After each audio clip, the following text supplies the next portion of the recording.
And skip forward some. Whee.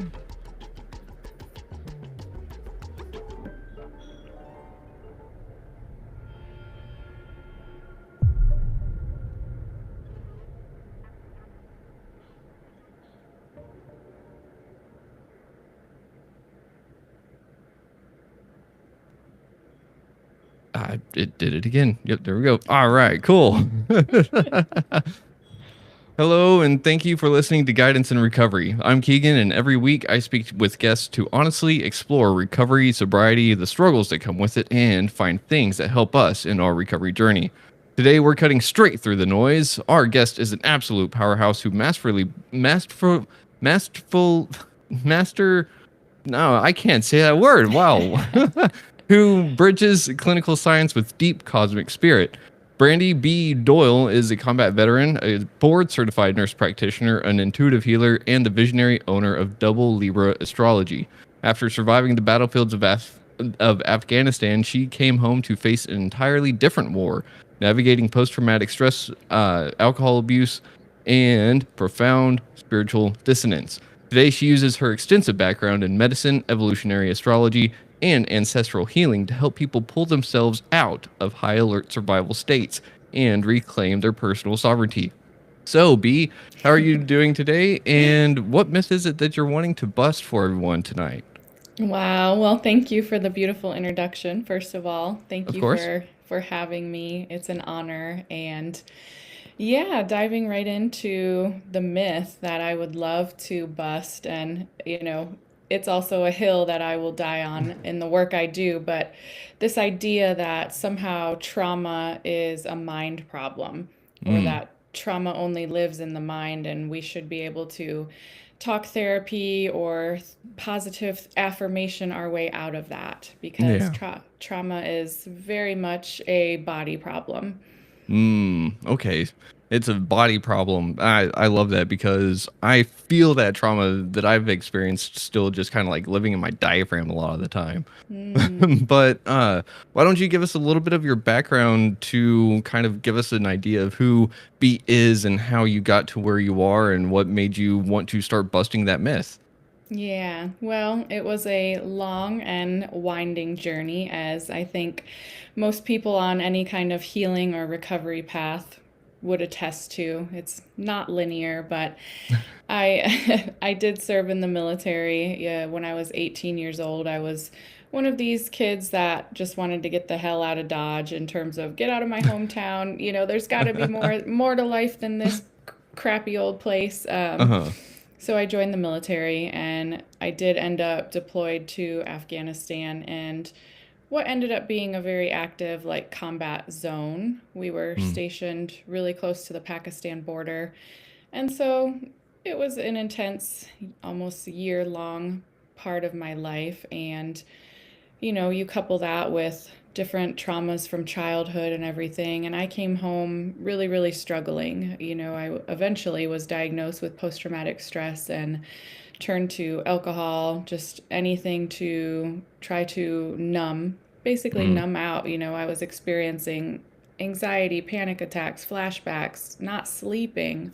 So anything to try to like help that. And I didn't mm, have any other tools. I didn't know, how to really cope. And I was doing all the things, doing the talk therapy that the VA had recommended, and none of it really seemed to be helping for me. And that led me down a deep rabbit hole of, well, if this is not helping, then surely there has to be something that could help, right? And the first thing I tried, interestingly enough, was acupuncture. And I told the woman, the practitioner, I was having all of these issues, and it felt like within one session, things started to alleviate. And I had a basis of knowledge and understanding of, that acupuncture works on meridians and energy centers. And that just really got the curiosity going in my brain, like, well, if these little needles can open up these energy centers, what else is possible? And uh-huh. so, you know, to make a really long and winding story as concise as possible, the big catalyst for me was really an astrology reading. So, somewhere along that healing journey, I was dabbling in podcasts and sort of felt like I might be having what some people refer to as like a spiritual awakening. I was just at this point where I was questioning everything that I had ever been taught and told. And I stumbled upon astrology and I had a reading. And at this point in the journey, it's like I had probably spent 1,000 hours in talk therapy. And in 1 hour session with this amazing astrologer, amazing human, I felt more seen, more validated. And it Huh. was just sort of like this deep knowing that there was a lot more to trauma. I came to the understanding that the talk therapy was not helping for me because I was still so dissociated, so unsafe in my body. And so trying to, reframe the thoughts when the trauma was really living in the body. Mm-hmm. And it became, this kind of rabbit hole that I have really dove deep into. And it's like, oh yeah, physiologically this is supported as well, and the way that the brain chemistry works, like if we're stuck in trauma, fight or flight, we literally can't heal. So no wonder it's like, oh, I wasn't broken, I was just trying to fix things from a top down. Mm. Oh man. Uh, Hmm. Thank you for opening up and letting us know about that, because it does sound like that was quite a tumultuous. I mean, I can't have words happen today. It sounds like that was quite unfortunate experience all the way around, but it does also sound like you did something with that experience to turn it around, to make the better of it and help other people through their traumas. Hmm. And I love how you said that you were trying to do it top down, because I've recently figured out that I've been up in my head way too much my entire life, and that doesn't do anything except for to keep stuff stuck. Hmm. So, can I ask, like, how did the astrologer, or what was it that they really did different than talk therapy to make you feel seen and heard? Yeah, people ask that a lot, and it's one of these things that's a little bit hard to explain. But Mm-hmm. when you feel that sense of like safety and validation, I mean, it's hard to put words to that. But I mean, she was looking at just my horoscope, my birth chart, and a perfect stranger, right? And yet somehow she seemed to know things about me that were like, oh yeah, that's true, but I didn't even have never even been able to put words to that. And all she was doing was, well, maybe part channeling. I still haven't decided if that was part of it or not, but pulling information from elsewhere. Uh-huh. But really reading the symbols on a chart, and I'm like, huh, so there's Mm-hmm. something to this. And it was just a profound turning point for me.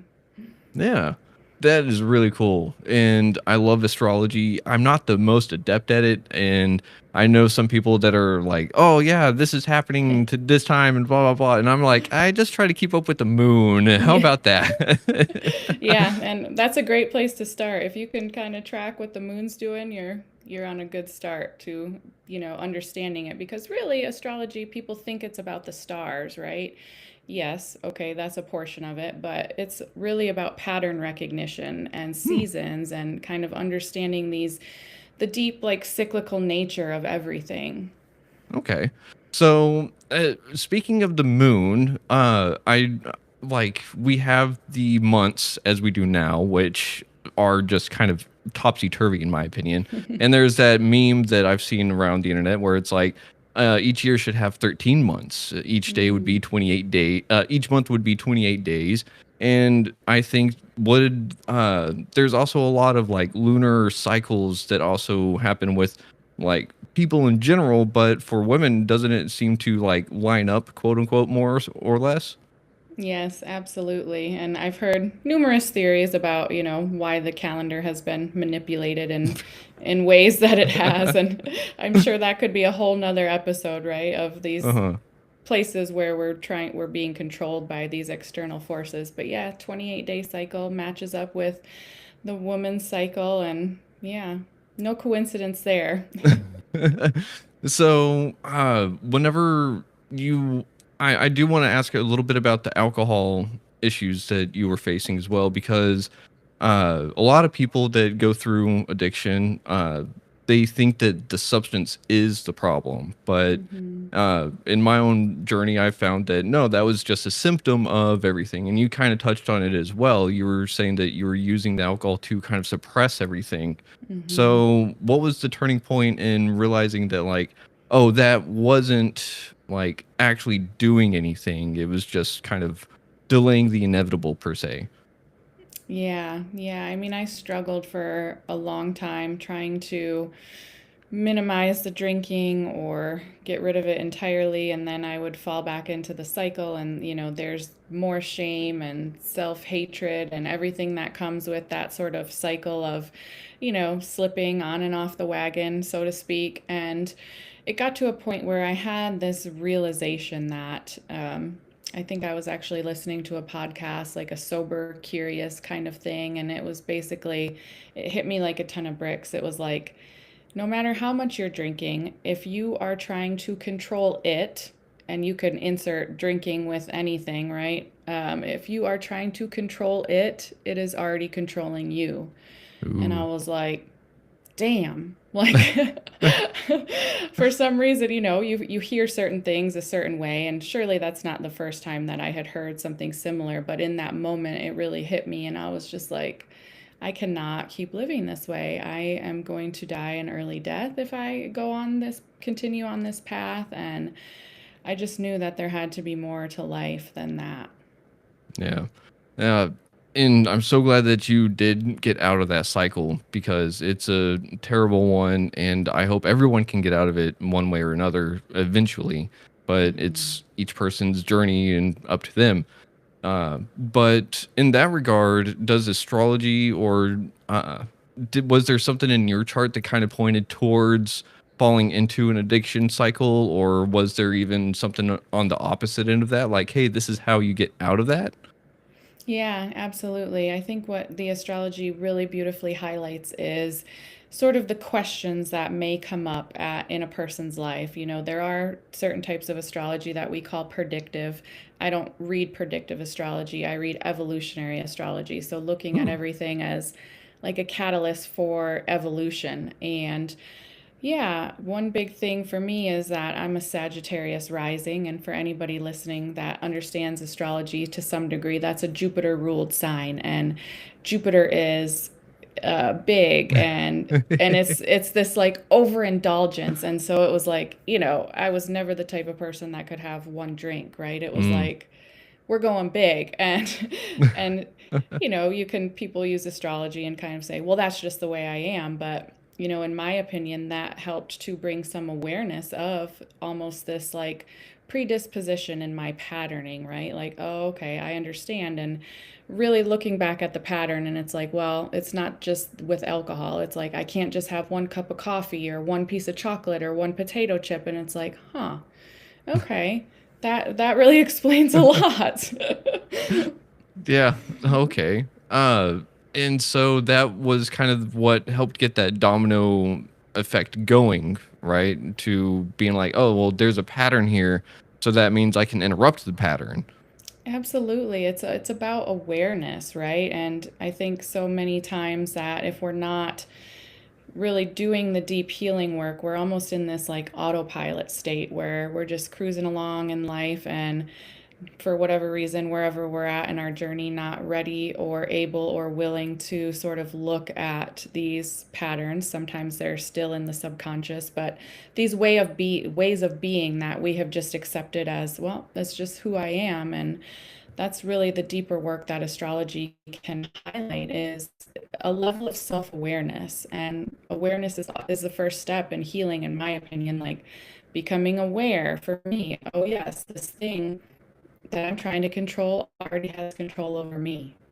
Mm, yeah. And I love that you said that too, because that does remind me of like step one in the 12 steps. Like you have to recognize that there is a problem if you're going to do anything about it. And I know for me, I did step one for who knows how long before I was like, all right, what's the next step? And like, I'm tired of this. Yeah, you're like, all right, I got it. Yeah. But I mean, self-awareness is so important though, in not just, recovery, sobriety, but just in life in general. It's everything from how we navigate relationships, how we're showing up in the world. Like, we want to have some understanding of what we're operating from, right? Yeah, yeah, absolutely. And I mean, I've heard that term going around where people that don't have that self awareness are like NPCs or non-playable characters in a video game Mm, and stuff. And while I agree to a point, it's also I've heard it put that that's a way to dehumanize other people. And I was like, yeah, that's a good point too, because like just because we're stuck in cycles doesn't mean we necessarily want to be there. Now, mm-hmm, sometimes I think for me, I had that self hatred of knowing that I was in a cycle and I wanted out, but I didn't know how to get out, or I felt like I mm-hmm, was unworthy to get out, mm-hmm. but whenever you help people through their things, whatever it may be nowadays, what's one of the things that most people have an epiphany about? Like, is there one? Yeah, I think that a lot of people, you see these realizations starting to unfold about the stories that we tell ourselves and the power of the mind, right? And how the mind creates these wild stories, and it may be based on some reality, but how it can just really like run away with us. And it's like, where did this even come from? And oftentimes it's not based on any factual information, right? It's just this like conditioned pattern of operating. And it's like, oh my God, that was like my mother's belief. That's not even mine, you know? Yeah. Just like Yeah. this realization that so much of what we are patterned with and that is not even ours. Like when we really stop to analyze and come to these realizations, like I actually don't believe that. Like that's just how I was raised, how I was conditioned, but that's not me. Mm, yeah. And I mean, that's one of those things about some people would say that that itself is generational trauma. And Mm-hmm. that's just another pattern that can be interrupted. And then some people also say that epigenetics play a part in it, to where it's like stress and trauma can affect genetics to the point where it gets passed down without even having to be taught, which is just weird in its own right. But I guess that would be something that would probably show up in astrology too, right? Mm-hmm, absolutely. We can definitely see sort of, generational patterns, different things that may be inherited. And I love the ancestral trauma as well because, one of my favorite things is where science and spirit kind of come together. And I Mm-hmm. feel like epigenetics is really one of those places, right? Like it sounds a little out there to think that we could inherit some patterns from dead ancestors that we never even met. But yet, here's the science actually catching up to that with there's been a lot of different studies with in mice, like certain smells triggering mice generations after generations. And a lot of these studies have been done in marginalized communities like Native American populations. And it's like, yes, like we see these patterns being passed down. And, to that point, we talk a lot about the ancestral trauma, but also leaning into the knowing that, well, if grandma passed me down all this trauma, she probably passed me down some pretty cool gifts too, right? Because yeah, I mean, as a species, we've been around for a while, so we're resilient, and Mm-hmm. so not thinking of it all as something like negative. Ooh, I love that. No, and I mean that also brings up that great point, because there's those stories about people that like they have this natural gift or talent and they're like, where did that come from? And it's like, oh, your great grandpa was able to play the harmonica really well and no one else could, but you can all of a sudden. Like, what weird. And I guess that epigenetics, I love how you said that that's like science and spirit coming together, because it is one of those things where I've always wondered, like, how does evolution play a part in like, what rather, what is that weird mechanism? And it's that consciousness going like, hey, if I had this a little bit different, and then it's just like actually doing something on the genetic level and then passing it on. But I don't know. I digress. But whenever you're talking about this kind of stuff, what is one of the things that a lot of people have a hard time coming to like have that seed sprout for them? Does that Mm. make sense? Yeah, yeah. I think that's really different for everyone, but women in particular, I think a lot of the women that I work with are so deeply conditioned, and we see these themes of kind of the patriarchy running so deep, especially in the female lineage, and just the wounding around that, and trying to get Mm-hmm. past that, and this understanding that the world was never meant to be like this, right? And so it's so much unlearning. That's really, I think, the biggest kind of seed for people is like, or aha moment is like, oh, maybe sometimes healing is actually about what I need to unlearn. Mm. Unlearn. So almost like letting go. Would you say that they're the same thing, or is there a different mechanism there? I think they could be considered one and the same, but there is a degree of surrender involved, and I think that is incredibly difficult for people, right? This idea of, because control, like if we perceive that we have control, then we can sort of calculate what's coming next. And so this idea of like unlearning involves some degree of surrender, like, oh my God, maybe everything that I thought I knew has been a complete and total lie. And then what? Yeah. how do I rebuild my life from that, And it Mm-hmm. can be a really difficult and lonely journey when you start coming into that realization. And it's, for me, it goes so deep, right? That rabbit hole. It's like, oh, I find out something else that I've been lied to, like, oh, they're poisoning our food and doing all this other crazy shit. And it's like, well, I was told to trust the government. I even served in the government, right? And so Yeah. there is this process of almost like grief too. It's like, huh, everything Mm. I thought I knew is just bullshit. Yeah.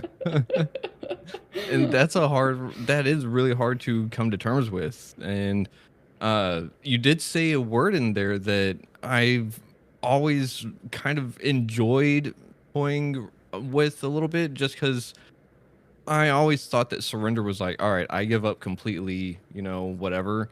But you also have the warrior mindset of sorts because you did serve in the military. So, how do you view surrender now versus maybe before you started your healing journey? Yeah, yeah, I think you're so right. Like we think surrender is like waving the white flag and I just give up, but I see it much differently now. It's this true like knowing in my soul that I am held by something a lot greater than myself, and anything that I have ever needed or longed for has been provided to me. Maybe not in the way that I saw it or I wanted to control and try to think it, right? But Hmm. it's like, I've never been homeless on the street and having to deal with such issues like that, and kind of just surrendering into the knowing that I am held, right? I am truly held by Mother Earth and all the things that she provides. And yeah, it took a long time to get there. That wasn't always my base operating. And for a lot of people, depends on the astrology too. There's certain signs that have a much harder time kind of buying into that. But yeah, that's what it really looks like for me, is just that ultimate knowing that no matter what happens, and through a few experiences as well, it's like I'm not afraid of dying. And that I think is the like ultimate surrender, right? Because most people spend most of their lives with this deep fear of dying. And so they live from a place of fear. Hmm. And when we can see beyond the fear of death, that's like, ah, there's nothing to fear. I surrender. I surrender. Ooh, I love that.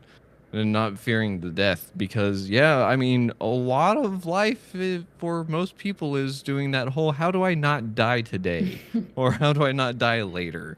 And, Yeah. uh, Yeah, not saying that I want to or that I'm ready right this moment, but if mhm, that's what were to happen, it's like I've got no fear, no regrets, nothing, holding me back from that. And I saw that a lot when I was nurse practictioning full time. I worked a lot with palliative care and hospice and end of life. And yeah, you see people right up until the end just clinging on. And it's like, Why? Because you lived a lot of your life in fear and they have regrets, and yeah, it really changes your perception.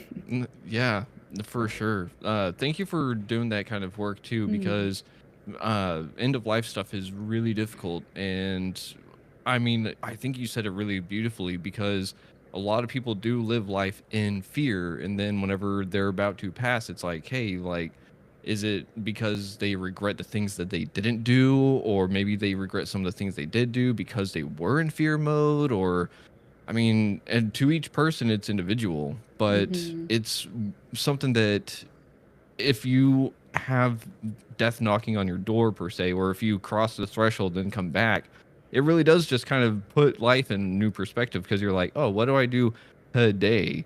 And so I do kind of want to ask a little bit about the PTSD kind of stuff because uh, whenever we talk about that, that's all in the body, or is it more in the head? And like, how did you start moving past that kind of stuff? Because a lot of people have PTSD without even knowing it, I would think. Mm-hmm.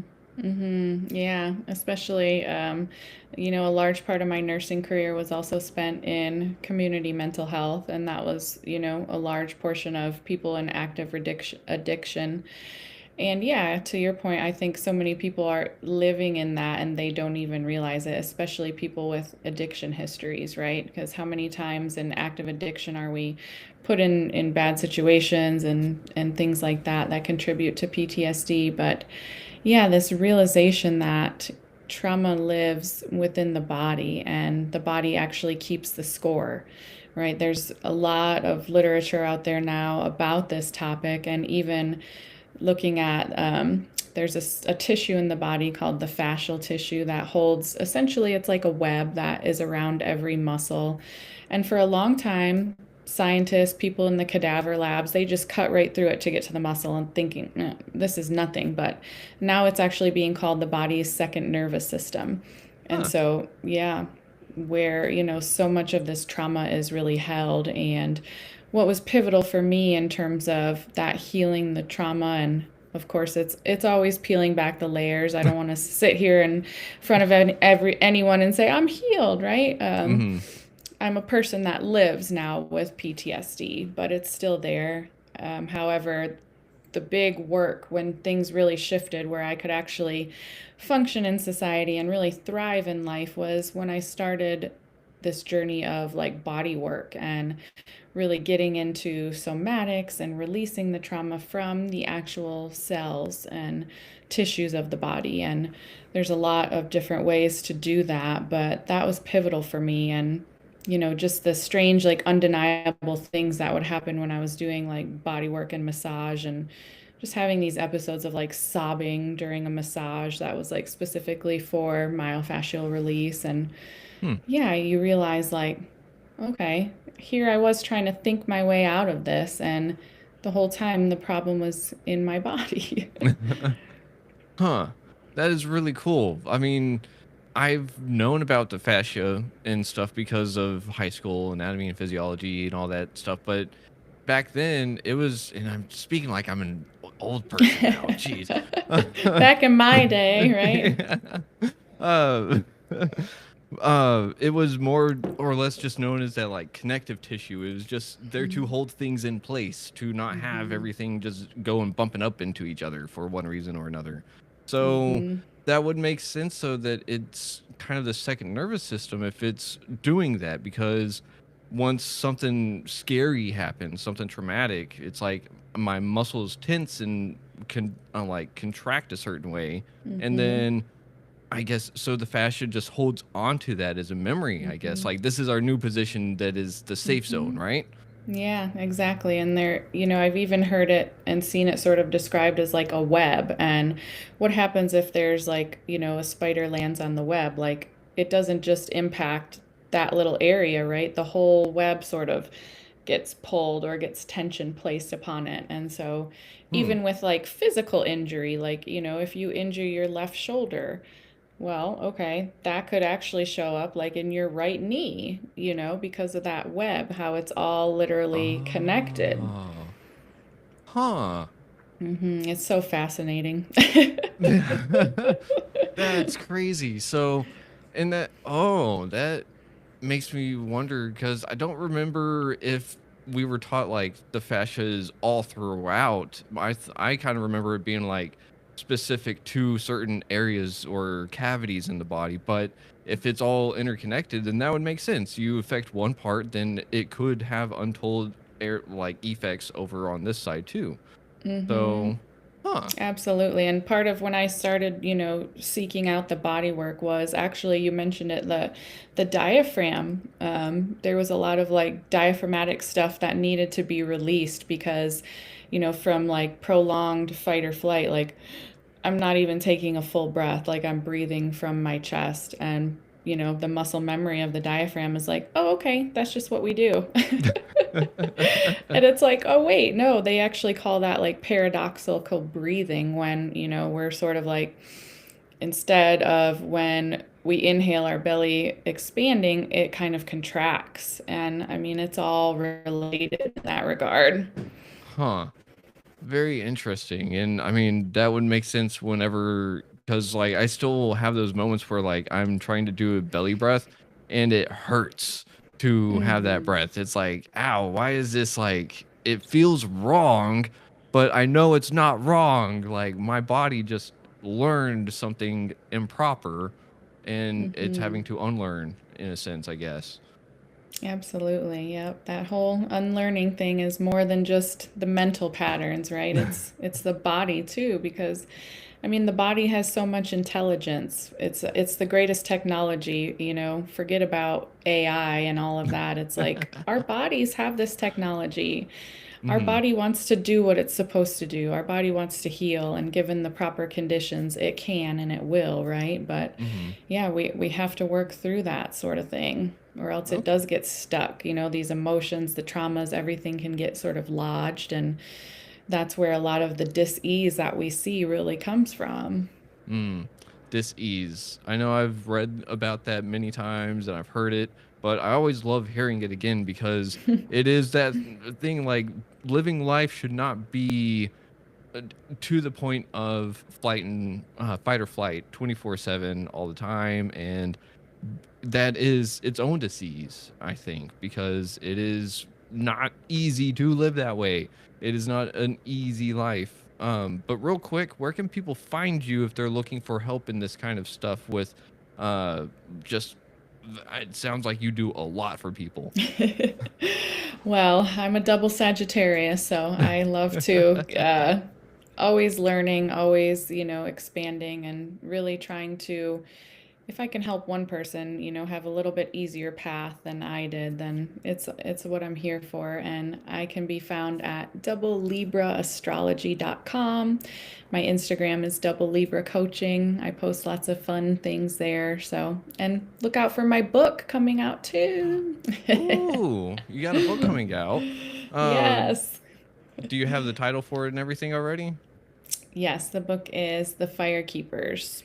Ooh, the Firekeepers. Okay, Yes. I'm gonna have to keep that one on my radar. Yes, yes, maybe I'll have to come back on the show or you can Oh, come on my future podcast when it comes out. absolutely. So you're going to start a podcast, or do you have ideas about what you're going to be doing with it? Interestingly enough, I recorded the first 3 episodes today. Whoa. Yeah, so will be a couple weeks before we release. Of course, I've got to look at the moon and figure out what the best time is. But Uh-huh. yeah, Love, Truth, and Wisdom is the name of that coming podcast. Nice. Okay, cool. Well, we'll make sure to promote that over here as well. And I mean, if I'm not mistaken, just the other night it was a blue moon, and then it was also the moon that's furthest away at like at the time. And whenever I heard about that, I actually looked outside the night before and I was like, wow, the moon actually does look pretty small comparatively. Yeah, I know some of these full moons, it's like, wow. But yeah, it's really fun to track all that. And I love at least knowing where the moon is, if nothing else, just because I feel like, there is more auspicious times to do things like launch a podcast and, make important business decisions. So Hmm. Declare those manifestations and the like. that's right. It's you gotta know when to lie low and kind of when to be out there shining bright like that full moon. So Ooh. Here's a question that kind of pulls back to your nursing days of sorts, I guess. Did you notice that things like kind of spiked around the full moon? absolutely. So I mentioned working in community mental health, and I Hmm. was in graduate school at that time, and so I was working what they call in the medical world PRN, per diem. Like I could Hmm. pick up shifts whenever I wanted. And if there was a shift open around the full moon, I was like, nah, y'all can have that. I'm good. I'm so good.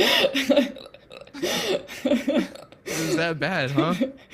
Like, yes, there was a noticeable uptick in just, everything. And it was like, Huh.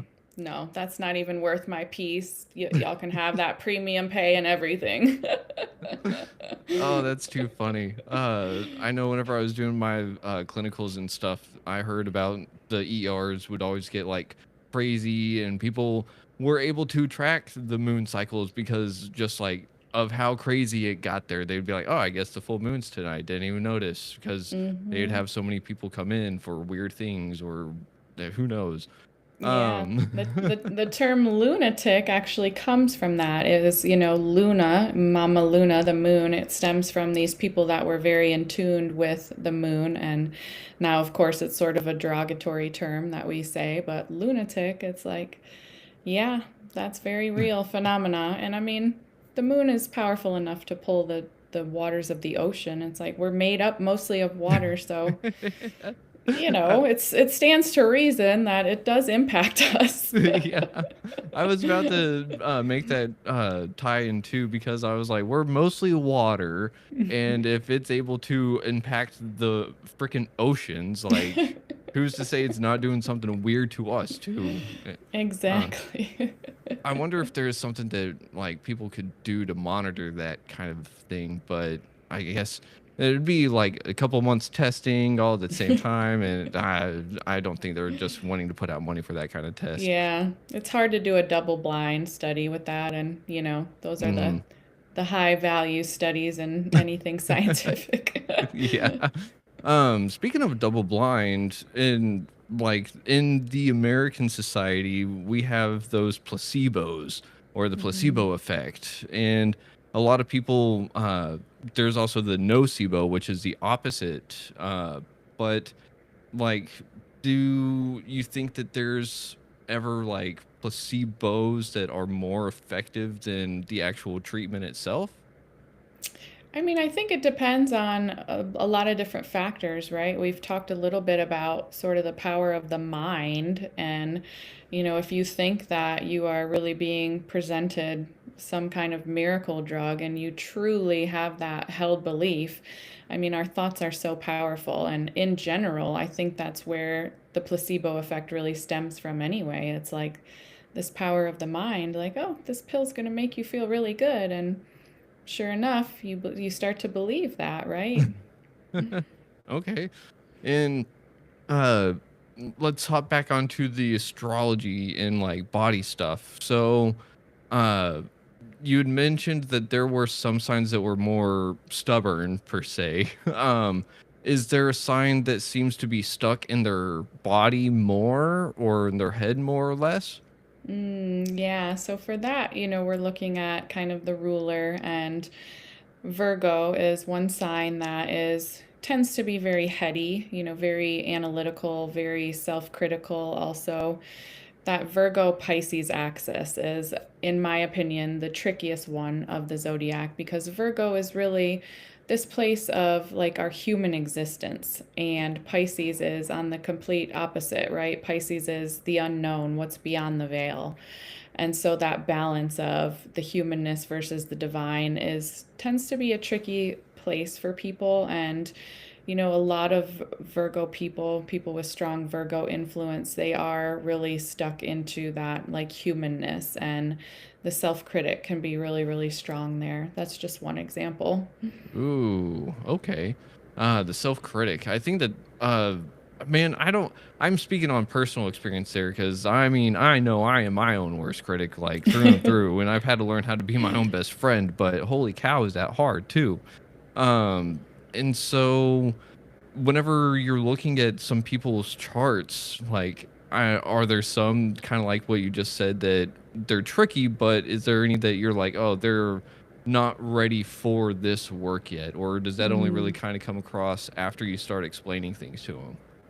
Yeah, I think, there really are no accidents. And if somebody is drawn into that kind of work, their soul is on some level ready for it. How much that they actually internalize and, change their behaviors based on that really depends. But if somebody presents with that, I don't think that they're, not ready on some level. I've never had somebody like sit in a reading and be like, this is complete bullshit. It's like, well, okay, why are you here then? There's always some level of like, I'm curious about this, at least, right? Curiosity at a minimum.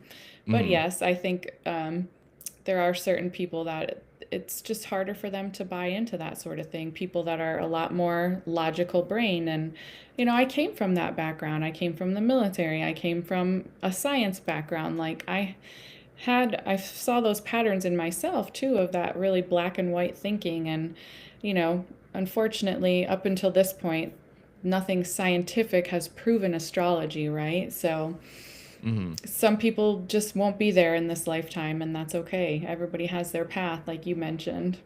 mm. Yeah, and I mean, going from that whole, some people only rely on the science or what can be proven. I think that that holds a lot of people back from a lot of things, especially from whatever their own mind is willing to do for them. Mm-hmm. And it sounds like you help kind of break down some of those barriers, or at least lift the veil off of some of those beliefs or mysteries that make someone kind of go have those epiphanies, like you were saying before. Um, and whenever it comes to like addiction and stuff, what is one of the things that, I mean, you help people through their addiction and through you help people through their addiction and kind of help them uncover what was kind of pushing them towards it, right? Mm-hmm. Yeah, we can absolutely look at it through the lens of, there are certainly blind spots in a person's life, and sometimes until somebody's there holding a mirror, right, we don't recognize these patterns within ourselves. And even myself, as somebody who's studied this, like I still get astrology readings from other astrologers Mm, because I think it can be so difficult to really see ourselves from that clear picture. And so when we start to find these little patterns, like, because in my experience, it seems like addiction, there's a deeper reason to it, right? It's like somebody doesn't just become addicted overnight, typically, mm-hmm. right? There's Yeah. deeper traumas and deeper patterns and deeper questions that the soul is really longing towards. Mm. Ooh, the soul's longing towards. I think that that is probably got to be my favorite description of what addiction really is. Mm, Uh, because it addiction is like a silent cry of sorts. Like it's a cry for help. It's not someone necessarily seeking attention or trying to act out and do these things that they otherwise wouldn't have ever done. But at the same time, people like to think of it as that moral failing. Like, hey, if you do this, then you're a bad person, and it's quite the opposite in my experience. A lot of the addicts are actually some of the most kind-hearted people that I've ever met. And maybe that's the bad part, is that they feel too much. yeah, so much deep empathy. They're feeling the weight of the world, and it can be too heavy. And yeah, I've heard it described in many different ways, even, certain addictions and mental health disorders. It's like almost like the receiver is wide open, right? Like kind of like that antenna, and it's like too much, right? We've got to do something to sort of quiet the noise. And yeah, people with addiction in their history tend to be some of the most highly intuitive, empathetic, kind, caring people, but somewhere along the way they were not, properly guided, never really learned how to tap into their emotions or learned any kind of emotional intelligence. Speaking for myself, like, you know. Yeah. Yep. Mm-hmm. Yeah, that emotional intelligence is a game changer. Yes, I'm like, that's what they need to be teaching in public schools. Like, forget about Hmm. this Common Core math and whatever it is. Absolutely. And you said something on in there that I kind of want to ask and see if you got anything that you can leave or guide the audience into for kind of quieting that radar or like softening the things that maybe make some people just like fly off the handle really quick without meaning to. Hmm. Yeah, yeah, that's a process, definitely. That all really falls within some of the work I do in terms of like nervous system regulation. I think, we hear that term a lot now. It's kind of gotten really popular in the healing and wellness community. But when we Hmm. talk about nervous system regulation, what we're really talking about is expanding this window of tolerance so Ooh. that, something that goes awry doesn't knock you off course for 20 years. It's 20 minutes instead of 20 years, right? And Uh-huh. learning to develop that capacity. And a big part of that too is emotional recognition and learning or unlearning that so much of what we carry sometimes is not ours. I fell into this trap too about being so impacted. I've always been deeply intuitive and, tender-hearted, as my family would say, but feeling like everybody's emotions somehow I had to carry and be responsible for. And as women, I think that's a common misconception too, and something that I had to really unlearn as I was learning that nervous system capacity and regulation. Mm. uh Emotional recognition, I love that word too, because as a guy there's many emotions that I found out. I was like, oh wait, there's more than just being happy, angry, hungry, and horny. Weird. Like, gosh, I never knew Yeah. that.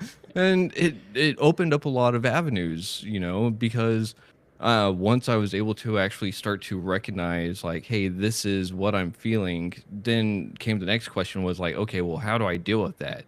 And I think that that's where a lot of people kind of struggle or fall into those pitfalls, because addiction is that kind of quick fix. It's that, oh, let me do this and it makes this other thing go away, but then it just kind of comes back like a boomerang. Hmm. Yeah. And so whenever like you're starting to help people learn more about themselves, what is something that a lot of people have trouble letting go of? Hmm. Or something that people are hesitant to admit, because like you said earlier, you hold up a mirror to people and you go to astrologers for your own readings, just like a dentist has to go to another dentist. Yeah, exactly. Never thought of it that way. Yes. I think we just get so cemented into our identities, right? And Mm. I remember at one point in some work that I did, like we did a very physical exercise where it was like, okay, putting a stone for everything that we were up until that point. I'm a mom, I'm a nurse, I'm a wife, I'm this. And then just like scrambling all of that.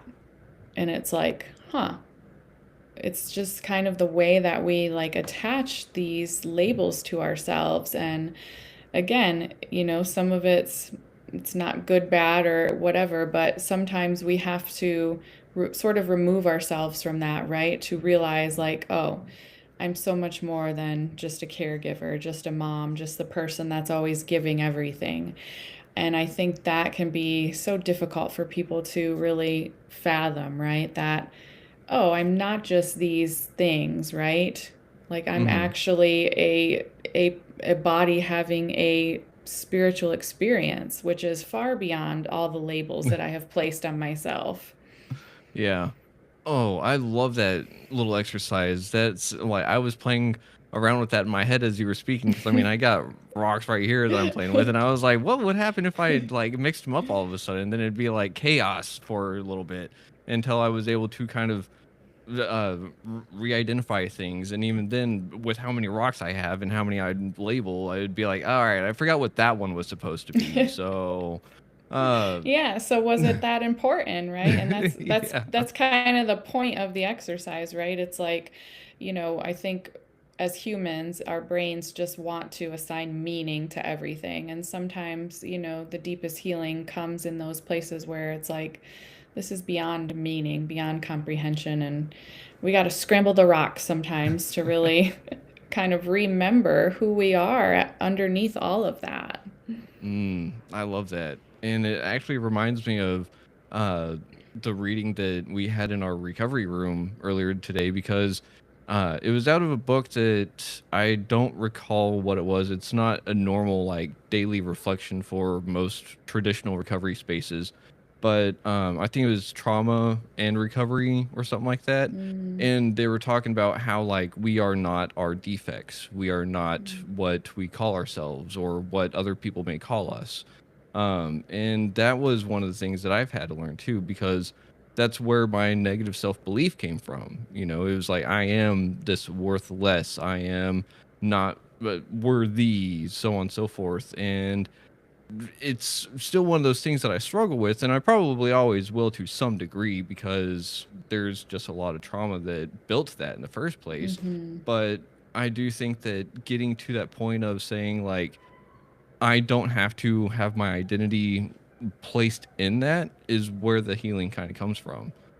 mm-hmm, absolutely. And, I think we are conditioned so deeply, and kind of falling back into that negative self-talk is totally normal, but that's why the healing path is not linear, right? It's Yeah. it's it's a spiral. Sometimes we're up, sometimes we're down, but even when we're down, it's like we're still a rung higher, if that makes sense. Mm-hmm. Absolutely. And you actually just kind of hit the nail on the head for one of the books that me and a sponsee are going through at the moment, and it's called The Recovery Spiral. Mm. And it's all about like the 12 steps, but using tarot readings and layouts for all that. It's actually really, really cool. Uh, Wow, yeah. that would be right up my alley. Yeah. After this call, we'll talk about it for a little bit or something if you got the time, because it's really cool. And anyone else out there, like, good luck finding a physical copy. It's not easy, but it's Yeah. super interesting. I mean, the tarot and astrology are, there's many parallels there.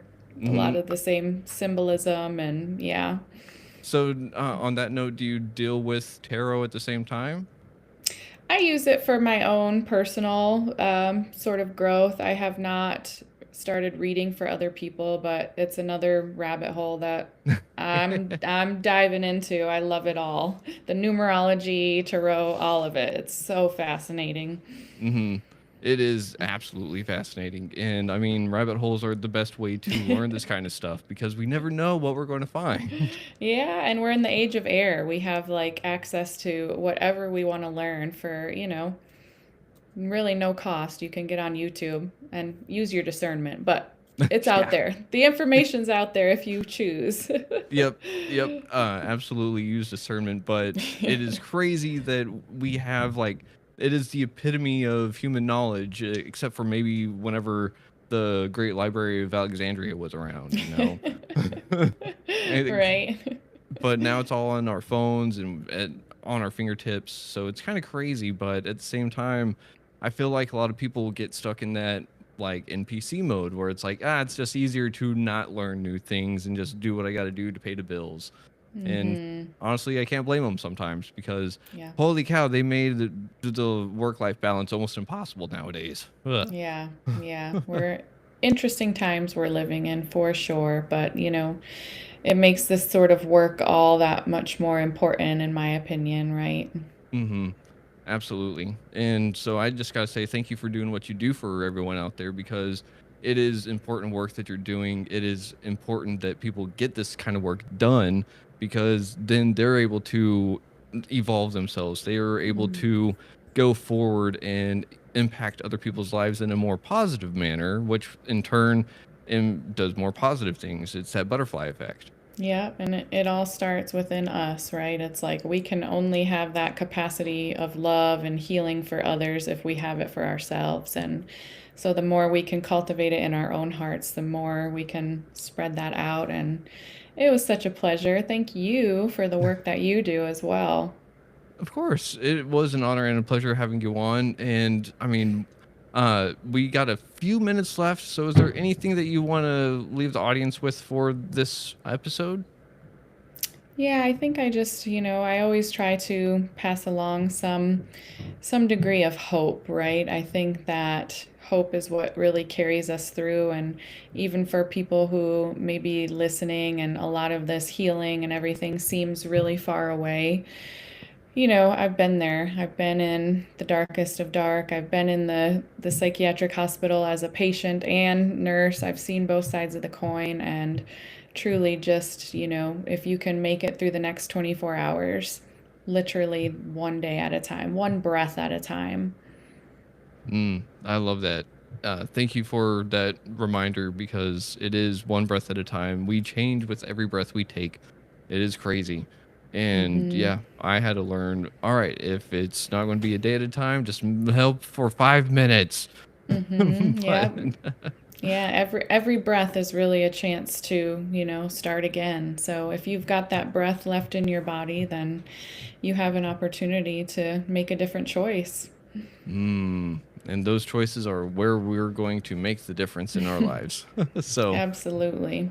uh, B, I just gotta say thank you for being on Guidance and Recovery. I look forward to having you on in the future, and then also being able to read your book that's coming out and listening to the podcast. And I mean, everyone else out there, thank you for listening to Guidance and Recovery on WDJY 99.1 FM. And as always, try to love yourself, love others if you can, but got to try to love yourself first. And if you're having a hard time and you need a talk buddy, you can dial 988 or text 741-741. And if you're in the LGBTQ plus community, you can dial the Trevor Project up in Canada. And with that being said, we'll see y'all next time. But try to be your favorite version of yourself today. And we'll see you next time. Thank you. Thank Shalom. you.